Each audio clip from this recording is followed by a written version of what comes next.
வீரா சீரியல்ல ஒரு குட்டி ப்ரோமோ வந்திருக்கு. என்ன நடக்க போகுதுன்னு பார்க்கலாம். வாங்க வீடியோக்குள்ள போலாம். கோர்ட்ல விசாரணைக்கு தானே கூட்டிட்டு போறாங்க. என்ன ஏதுன்னு தான் நம்ம எல்லாரும் போய் பார்த்தா போதும். வாங்க போலாம் அப்படின்னு ராமச்சந்திரன் கூப்பிடவும், அண்ணே எனக்கு இன்னும் மனசே சரியில்லைன்னு வழி சொல்றாங்க. என்ன வழி என்னங்கிறத நம்ம போய் பார்த்தா தானே எதுவும் தெரியும். எதுவும் மனசுல வச்சுக்காம வா போலான்னு கூப்பிடுறாங்க. கூப்பிட்டு திரும்பவும் ராமச்சந்திரன் கால் அந்த டீப்பாயில் அடிச்சிருது. அடிச்சதும் ஐயோ அம்மா அப்படிங்கிறாங்க. ஐயோ அண்ணே என்னாச்சுனே பாத்தி அண்ணே கிளம்பும் போதே அபசகுணமா படுதே எனக்கு பயமா இருக்குதுன்னுங்கிறாங்க வள்ளி.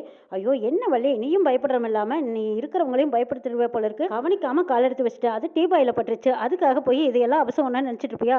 சரி போ போய் தண்ணி கொண்டு வா குடிச்சிட்டு கிளம்பலாங்கிறாங்க ராமச்சந்திரன். சரிண்ணே இரு வரேன் அப்படின்னு சொல்லி வாய் மூடல. அந்த மயத்துல அந்த பக்கமா வீராவோட அம்மா போட்டோ கீழே விழுந்து கலோர்னு கண்ணாடி உழைஞ்சிருது. ஐயோ அண்ணியோட போட்டோ எப்படி விழுந்துச்சு அப்படின்னு ஓடி போய் எடுக்கிறாங்க. டே மாறா கையில கண்ணாடி குத்தி இருப்பதுடா பாத்துங்கிறாங்க. கண்ணாடி எல்லாம் எடுத்து மாறனோட அம்மா போட்டோவை சரி பண்ணி வச்சுட்டு வள்ளி மறுபடியும் அழுதுகிட்டே வராங்க. அண்ணே எனக்கு என்னமா இன்னைக்கு சரியா படலன்னு தொட்டதெல்லாம் பார்க்கும்போதெல்லாம் அவசகுணமாவே படுது. அந்த போலீஸு சரியில்லைன்னு அந்த அன்பழகன் நம்ம மாறனை என்ன பாடுபடுத்த போறான்னு தெரியல. அவ ஏதோ திட்டம் போட்டு பழி வாங்கணும்னு தான் இப்படி ஒரு நோக்கத்தோட நடந்துக்கிறான். விசாரணைங்கிற பேர்ல நம்ம மாறனை என்ன பாடுபடுத்த போறோனோ தெரியலையே. அடிச்சு போட்டா என்னங்க நான் செய்யறதுங்கிறாங்க வள்ளி. நீ கொஞ்சம் சும்மா இருக்கியா? விசாரணைக்கு தானே கூப்பிட்டுருக்காங்க. எதுக்கு அடிக்க போறாங்க? நீ பயப்படுறது மட்டும் இல்லாம இருக்கிறவையும் பயமுறுத்துற வள்ளி. அத்தை இப்ப எதுக்கு அத்தை இப்ப தேவையில்லாம பயப்படுற? போட்டோ விழுந்தது ஏதோ காத்து அடிச்சிருக்கும். அம்மா போட்டோ கீழே விழுந்திருக்கும். அதுக்கு ஏத்தே நீ எங்கெல்லாம் முடிச்சு போட்டுட்டு இருக்கிற மாறா? உனக்கு எதுக்கு எடுத்தாலும் சாதாரணமாவே போச்சு. தேவையில்லாம அந்த போலீஸ்காரங்கிட்ட வம்பிழுத்து வச்சிருக்கேன். அவன் வேற எப்பன்னு காத்துக்கிட்டு இருக்கான். நீங்க எல்லாம் சொல்றீங்கன்னு தான் நானும் வரேன். மாறனுக்கு மட்டும் ஏதாவது ஒண்ணு ஆச்சுன்னா நான் சும்மாவே இருக்க மாட்டேனேங்கிறாங்க வள்ளி. சரி வள்ளி அப்படி இப்படி பேசிட்டு இருந்தா இதுலயே டைம் ஆயிரும். அப்புறம் திருப்பி நம்ம மேல கேஸை திருப்பி விட்டுருவாங்க. வாங்க எல்லாரும் போலாம் அப்படின்னு ராமச்சந்திரன் கூப்பிடுவோம். கண்மணி, ராகவன், வீரா, வள்ளி, ராமச்சந்திரன் 5 பேரும் போறாங்க.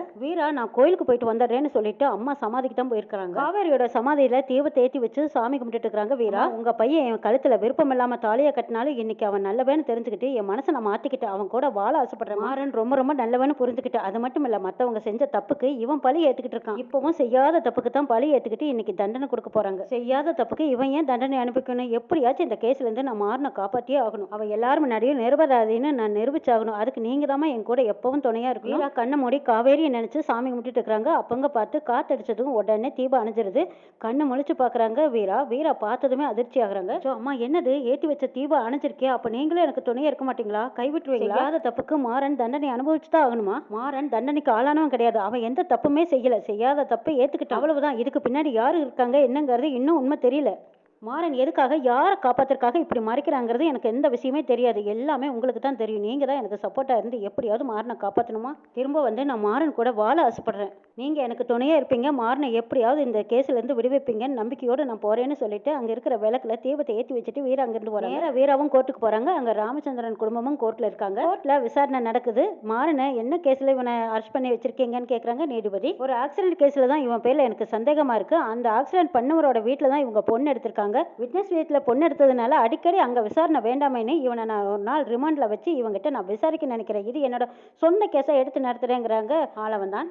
இந்த கேஸ்க்கு உங்களுக்கு என்ன சம்மந்தம்? நீங்க சொந்த கேஸை எடுத்து நடத்துறேன்னு சொல்றீங்களேங்கிறாங்க. இது ஒரு சவாலா எடுத்து தான் நான் இந்த கேஸை நடத்துறேங்கிறாங்க ஆளவன் தான். விட்னஸும் அதே வீட்டில் இருக்கிறதுனால இவரை மட்டும் கூட்டிட்டு போய் தனியே ரிமாண்ட்ல வச்சு நீங்க விசாரிக்கிறங்கிறதுனால எங்களோட பர்மிஷன் கிடைக்கும்னு சொல்லிடுறாங்க ஜட்ஜ் பர்மிஷன் கொடுத்ததுமே இந்த பக்கமா ராமச்சந்திரன் வள்ளி இவங்க எல்லாருமே கண்கலங்கி கொண்டிருக்காங்க. ஜட்ஜோட உத்தரவுப்படி போலீஸ் ஆளவன் தான் மாறனை கூட்டிட்டு போறாங்க. கூட்டிட்டு போகும்போது வள்ளி ஓடி போய் மாறா அந்த போலீஸ் கிட்ட தேவையில்லாம வம்பு எடுத்துறாதடா, அவ காட்டு மிராண்டித்தனமா நடந்துக்குவான், அடிச்சிருவான்டா உனக்கு வலிக்கு போல அவங்ககிட்ட எதுவும் பேசிடாதடா, நீ செய்யாத தப்ப செஞ்சேன்னு சொல்லி ஒத்துக்காதடா, தேவையில்லாம அடி வாங்காத, உனக்கு தேவையில்லாத கேஸ் எல்லாம் போட்டு அடிச்சிருவான். அந்த முறை கேட்கிற கேள்விக்கு சரியான புத்திசாலித்தனமா பேசுறா, இந்த கேஸ்ல இருந்து எப்படி வெளியே வரலான்னு யோசிச்சு பேசுன்னு சொல்லி வராங்க வள்ளி. இப்ப எதுக்கு நீ அழுகிற? எனக்கு எதுக்கு இவ்வளவு அட்வைஸ் பண்ற? ஒரே ஒரு நாள் தானே, ஒரு நாள் ரிமாண்ட்ல வச்சிருக்க போறாங்க, அவ்வளவுதானே. நான் நாளைக்கு ஒரு நாள் மறுநாள் வந்துட போறேன். அவங்க என்னை ஒன்னும் பண்ணிட்டு போறது இல்ல, விசாரணை தானே விசாரிக்க போறாங்க, அதுக்கு தகுந்த பதில் நான் சொல்லிடுவேன். நீ ஒன்னும் கவலைப்படாதீங்கிறாங்க. என்னதான் ஆறுதல் சொன்னாலும் அப்போ எனக்கு உள்ளுக்குள்ள பயமா தாண்டா இருக்குங்கிறாங்க வள்ளி. மாறா நீ தைரியமா போ, உனக்கு யாரும் எதுவும் செய்ய முடியாது. அப்படி ஏதாவது உனக்கு ஒரு ஆபத்தோ இல்ல ஏதாவது விபரீதமோ நடந்தா நான் சும்மா விட மாட்டேன். நீ எப்படி போறியோ அப்படியே திரும்ப வரணும். இல்ல அப்புறம் இருக்கிறவங்களையெல்லாம் நான் சும்மா விட மாட்டேன். ஆளவந்தான பார்த்து சொல்றாங்க. வீரமா பேச வேண்டியதெல்லாம் பேசியாச்சா? உன் புருஷங்கிட்ட பேச வேண்டிய ரகசியங்களும் பேசிட்டியா? சரி நகருமா, எங்களுக்கு டைம் ஆயிடுச்சுன்னு சொல்லி ஆளவந்தான் மாறனை கூட்டிட்டு போறாங்க. பார்த்தது போது வாடா அப்படின்னு எடுத்துக்கிட்டு போறாங்க. ஆளவந்தான் போலீஸ் ஸ்டேஷன் கூட்டிட்டு போய் லாக்கப்ல போடுறாங்க. அப்பவே 4-5 ரவுடிகளையும் செட் பண்ணிடுறாரு.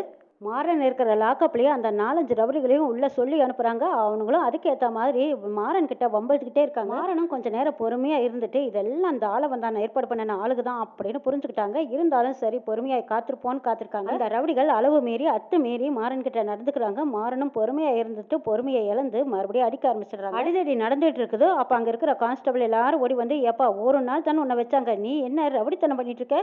லாக்கப்புக்குள்ள வந்ததுமே உன்னோட வேலையை கட்ட ஆரம்பிச்சிட்டியா? இப்ப என்னோட அடி எப்படி இருக்குன்னு பாக்குறியா அப்படின்னு விசாரணையே இல்லாம அடிக்க ஆரம்பிச்சிட்டாங்க. ஆளவன் தான், சார் என் பேர்ல எந்த தப்பும் இல்லை, அவங்க தான் என்கிட்ட வம்பிழுத்தாங்கன்னு மாறன் சொல்றாங்க. காதலியே போட்டுக்காத ஆளவன் தான் மறுபடியும் அடி அடின்னு அடிச்சிட்டு இருக்காங்க. ரவுடித்தனமா நடந்துட்டு இருக்கிற ஆளவந்தானோட நோக்கத்தை புரிஞ்சுக்கிட்ட மாறன் ஆளவந்தான ஓரம் கட்டிட்டு அங்க இருந்த ரவுடிகளை அடிச்சு நொறுக்கி ஓரங்கட்டி நிறுத்துறாங்க. ஆளவந்தான் கொஞ்சம் கிடுகிடுன்னு நடுங்க ஆரம்பிச்சிட்டாரு. போலீஸ்காரனா இருந்தா என்ன வேணாலும் பண்ணுவியா? சரிக்கு சரி வாடா பாக்கலான்னு எடுத்து நிக்கிறாங்க மாறன். என்னெல்லாம் நடக்க போகுதுங்கிறதையும் நாளை எபிசோட்ல பார்க்கலாம்.